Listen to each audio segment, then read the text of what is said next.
We have Aprilaire Thermostat. So we had a problem.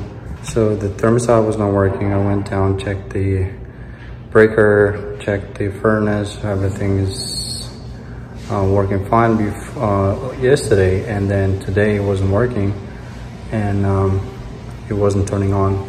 But the screen was on, but the light was not on. So, but the mode and the fan, like other things, were not showing. It was just showing the temperature.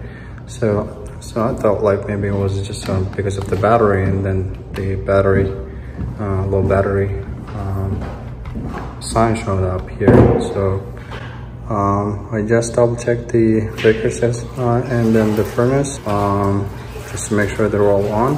I tried that, and turns out this thermostat doesn't have a back battery, so that's why it wasn't working. So we just replaced the battery, and just make sure when you are changing the battery, make sure like your filters are changed, like replaced as well. Mine was like clogged.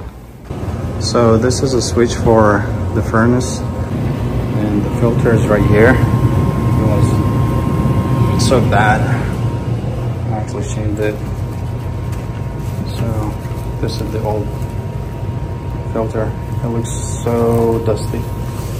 So this is the old one.